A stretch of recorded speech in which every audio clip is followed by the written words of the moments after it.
It's great to be a Michigan Wolverine. It's great to be a Michigan Wolverine. You say, can you see by the time early light? Do you ever wonder why so many Europeans who spend just a few weeks in America come home and can't seem to settle back into their old lives?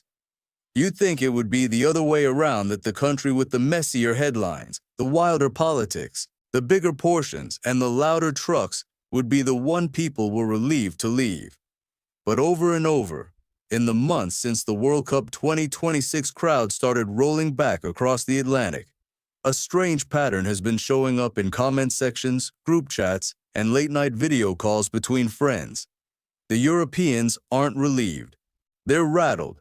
And if you want to understand why, and you want more breakdowns like this one, go ahead and hit subscribe and turn on notifications now, because this series isn't slowing down. It starts almost every time with the people.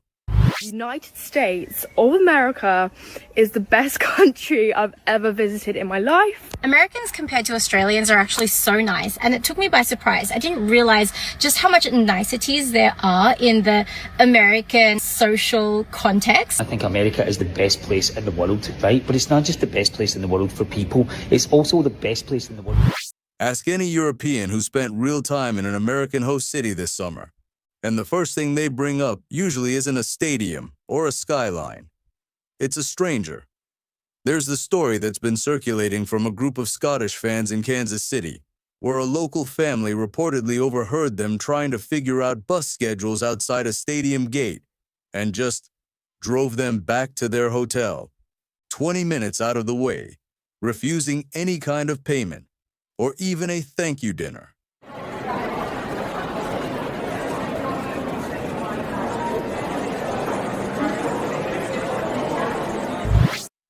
There's the account from an English couple in Atlanta who got their card declined at a diner, only for the table next to them to quietly settle the bill before disappearing, leaving nothing but a "Welcome to America" scrawled on a napkin.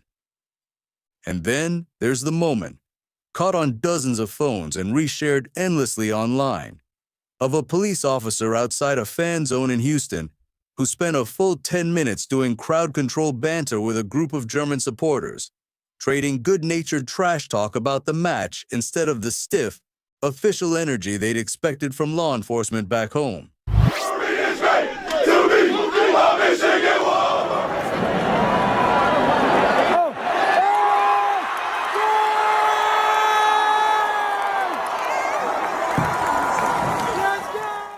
What makes these stories land so hard isn't just that they happened. It's the contrast. In most of Western Europe, warmth towards strangers is something you earn slowly, over months, sometimes years. A German or Dutch traveler is used to a certain social distance. Polite, correct, reserved, where offering unsolicited help to a stranger can even come across as intrusive. So when they land in a country where a shopkeeper in a small Texas town spends 15 minutes helping a lost French family find a rental car office that isn't even his business to help with, or when a Swedish tourist gets invited to an actual 4th of July backyard barbecue by people she met an hour earlier at a gas station, the emotional whiplash is real. One French couple came home and reportedly told friends they felt spoiled by strangers in the U.S., and struggled to explain why simply walking into a shop and being greeted enthusiastically by name after one visit felt so disarming. And that's before you even get to scale. Because if hospitality is the emotional hook, scale is the gut punch. Would you rather grocery shop somewhere with 4 aisles of neatly curated options, or somewhere with an entire wall dedicated to cereal alone? Because that's the choice a lot of these travelers didn't realize they were making. So what are we supposed to do now that the World Cup is over? Go back to reality? No! 5 weeks of fun, partying, and unity. It was like the whole world came together for 1 second. Now they expect us to go our separate ways. I'm bored. We're all suffering from PWCD, post-World Cup depression. I'll see you guys in 4 years. A Dutch fan documented his first buc-ees gas station stop in Texas, like he'd stumbled onto a small city's 60-plus fuel pumps, a food court, a wall of beef jerky the length of a football pitch, and bathrooms so absurdly clean that the moment became a meme in his home country's group chats. Supermarkets get the same reaction.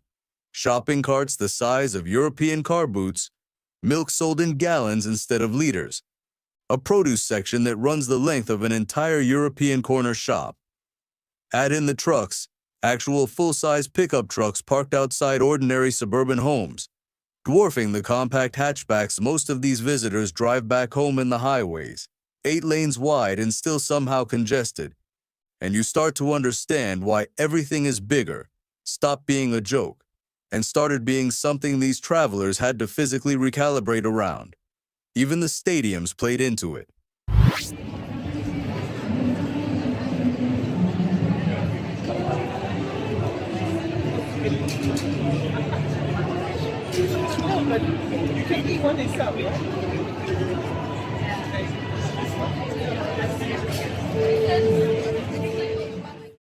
A supporter from Sweden described walking into one of the World Cup host venues and doing quiet math in his head, comparing it to his hometown's entire football ground, which could have fit inside the concourse alone. Multiply that by parking lots that stretch for what feels like miles, tailgate setups with actual grills and generators, and fan zones the size of small parks, and you get a country that doesn't just do things big, it assumes big is the baseline. The same way European cities assume compact is the baseline. Nature does something similar, just slower and quieter. It's one thing to be told America is enormous. It's another to actually drive it. United States of America is the best country I've ever visited in my life. Americans compared to Australians are actually so nice, and it took me by surprise. I didn't realize just how much niceties there are in the American social context. A group of Italian fans who tacked on a road trip after their group stage matches ended up doing the maths on a single travel day. They covered more highway miles getting from one host city to the next than they would have crossed driving the entire length of Italy, and they weren't even close to finished. Time zones alone became a running joke. Kicking off a call with family back home meant working out a 4, 5, sometimes 6-hour gap, all within a single country's borders, something that simply doesn't exist as a concept in most of Western Europe. Then there's the geography itself.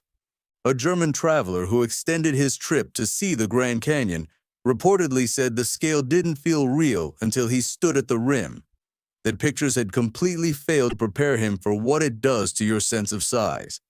National parks that are themselves larger than entire small countries, lakes so big they generate their own coastline weather, forests that swallow whole days of driving without a single town in between. For visitors raised on a continent where you can cross 3 countries before lunch, it forces a kind of geographic humility that no textbook really delivers. Safety was maybe the biggest surprise of all, mostly because it ran directly against the narrative most of these travelers arrived with. Ask a European what they expect from American cities before they visit, and crime statistics and gun violence headlines come up fast. It's practically the default association. So when a group of English fans spent 11 nights bouncing between host cities and reported feeling safer walking back from stadiums at night than they do in parts of their own capital, it wasn't a small thing to admit. Решил построить крепость, позже названную Петропавловской. С этого и началась история Петербурга. Мы входим в зимнюю канавку, небольшой канал. Would you rather walk home through a city you've been told is dangerous and find it calm, orderly, and full of friendly police presence, or walk home through a city you've always trusted and quietly start noticing things you never used to? Because that second scenario is exactly what a few of these travelers said happened once they got home. A strange, uninvited hyper-awareness that hadn't been there before the trip. Crowd control at the tournament got singled out constantly too. Officers cracking jokes with fans, posing for photos in full uniform, directing foot traffic with an ease that read as confidence rather than tension. A sharp departure from the more guarded, formal policing culture a lot of these visitors were used to at home. Now, I am British and I am currently in an American neighborhood. This time, I'm on a run right now, and I just found the most American neighborhood I've ever seen. Appreciating the beautiful American neighborhood. Look at that sunset. I'm a Brit who's just moved to America, and here are 4 things I honestly thought only existed in American movies, but they're pretty normal. Then there's money, and this is where the stories get personal instead of just observational. One bar worker in Nashville, interviewed informally by a group of traveling fans who got to talking with him over a few nights, laid out his numbers plainly. Somewhere around $28 an hour once tips were factored in, no income tax at the state level, and a rent that, while not cheap, still left him with more disposable income by the end of the month than friends back in similar service jobs in the UK or France. It's not a universal story, and higher earners elsewhere in the country face real tax burdens and real healthcare costs that this same worker was quick to mention with a shrug. But it was enough to complicate the Europe has it better economically assumption that a lot of these travelers walked in with. Add in stories like the Ohio family who bought their first home in their late 20s on a single manufacturing income, something several of the European visitors said felt almost impossible to imagine at that age back home, and you get a picture that's messier and more contradictory than the headlines usually allow for genuine hardship sitting right next to genuine tangible opportunity, sometimes in the same neighborhood. And then, there's the part that seems to catch these travelers most off guard, because it's not about infrastructure or money at all. It's about feeling. Patriotism in America isn't quiet. Flags fly outside modest homes in small towns with the same seriousness as government buildings. The national anthem before a match doesn't get a polite ripple of applause. It gets full-throated singing, hands over hearts, kids on shoulders. A Belgian fan said the moment that actually got to him wasn't a match at all. It was watching a small-town 4th of July parade get organized by volunteers with the kind of unself-conscious civic pride that, in his words, would read as slightly embarrassing back home. And yet, standing in the middle of it, it didn't feel embarrassing at all. It felt like something he almost envied. That's the emotional through line running underneath everything else on this list. The scale, the confidence, even the chaos, all seem to be held together by an identity people aren't shy about wearing loudly. Food culture rounds out the picture, and it's where a lot of the smaller, funnier contrasts live.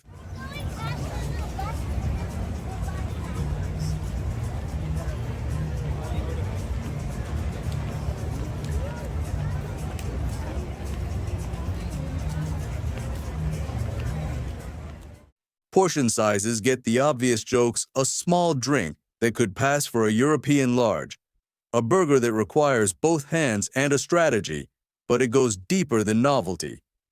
Drive-through culture, something barely present in most European city centers, turned into a genuine convenience revelation for visitors juggling stadium schedules and long driving days. Tipping culture confused almost everyone at first, with more than one traveler admitting they undertipped early in the trip out of habit and spent the rest of the week overcorrecting out of guilt. And regional food identities surprised people too. A Texas barbecue joint operating with the same reverence and ritual as a Michelin-adjacent European restaurant, or a diner in the Midwest, treating its pie recipe like a closely guarded family secret. It added a layer of texture that a lot of these visitors said they simply hadn't expected walking in. America, as a country with real, specific, regional food cultures, not just one flattened stereotype of fast food. By the time these Europeans boarded their flights home, a pattern had set in that a lot of them didn't see coming. They'd arrive skeptical, sometimes openly dismissive, carrying a stack of assumptions about danger, rudeness, excess, and shallow patriotism. When I checked my phone to book a flight for today, there were no flights available. So I started to panic. I went to the American Airlines desk, and the guy was genuinely so worried for me, and he wanted to help me so much in such a genuine way. and they left, in story after story, having to quietly walk some of that back. Not all of it. Nobody's claiming the country doesn't have real serious problems, and none of these travelers said otherwise.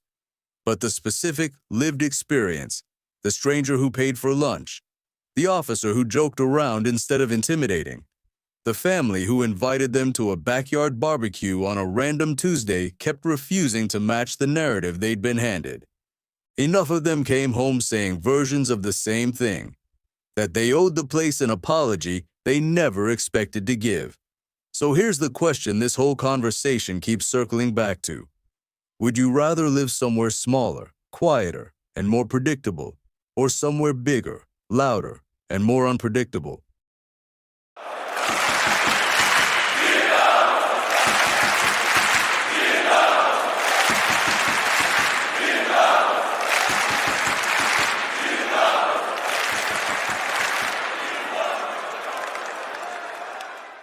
But that keeps surprising you in the best possible way.